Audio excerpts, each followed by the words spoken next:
Judges chapter 8. Now the men of Ephraim said to him, Why have you done this to us by not calling us when you went to fight with the Midianites? And they reprimanded him sharply. So he said to them, What have I done now in comparison with you? Is not the gleaning of the grapes of Ephraim better than the vintage of Abiezer? God has delivered into your hands the princes of Midian, Oreb, and Zeb. And what was I able to do in comparison with you? Then their anger toward him subdued when he said that. When Gideon came to the Jordan, he and the 300 men who were with him crossed over, exhausted, but still in pursuit.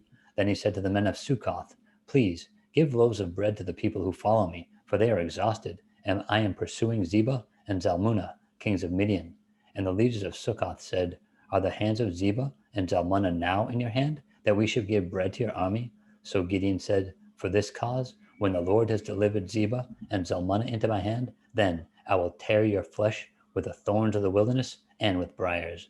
Then he went up from there to Penuel and spoke to them in the same way. And the men of Penuel answered him as the men of Succoth had answered. So he also spoke to the men of Penuel, saying, When I come back in peace, I will tear down this tower.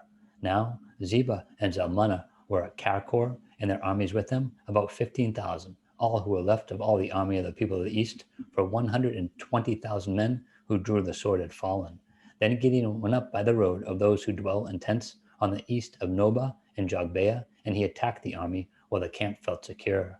When Zebah and Zalmunna fled, he pursued them, and he took the 2 kings of Midian, Zebah and Zalmunna, and routed the whole army. Then Gideon, the son of Joash, returned from battle from the ascent of Heres, and he caught a young man of the men of Succoth and interrogated him, and he wrote down for him the leaders of Succoth and its elders, 77 men. Then he came to the men of Succoth and said, Here are Zebah and Zalmunna, about whom you ridiculed me, saying, Are the hands of Zebah and Zalmunna now in your hand, that we should give bread to your weary men? And he took the elders of the city, and thorns of the wilderness, and briars, and with them he talked the men of Succoth. Then he tore down the tower of Penuel, and killed the men of the city.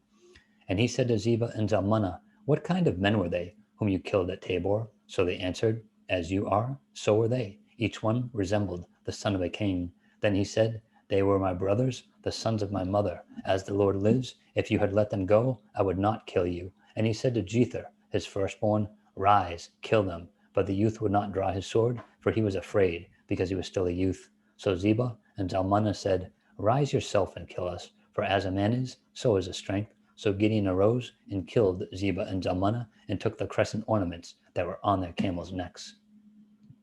Then the men of Israel said to Gideon, Rule over us, both you and your son, and your grandson also, for you have delivered us from the hand of Midian. But Gideon said to them, I will not rule over you, nor shall my son rule over you. The Lord shall rule over you. Then Gideon said to them, I would like to make a request of you, that each of you would give me the earrings from his plunder, for they had golden earrings, because they were Ishmaelites. So they answered, We will gladly give them. And they spread out a garment, and each man threw into it the earrings from his plunder. Now the weight of the gold earrings that he requested was 1,700 shekels of gold, besides the crescent ornaments, pendants, and purple robes which were on the kings of Midian, and besides the chains that were around their camels' necks. Then Gideon made it into an ephod and set it up in his city, Ophrah, and all Israel played the harlot with it there. It became a snare to Gideon and to his house. Thus Midian was subdued before the children of Israel, so that they lifted up their heads no more, and the country is quiet for 40 years in the days of Gideon. Then Jerubbaal, the son of Joash, went and dwelt in his own house.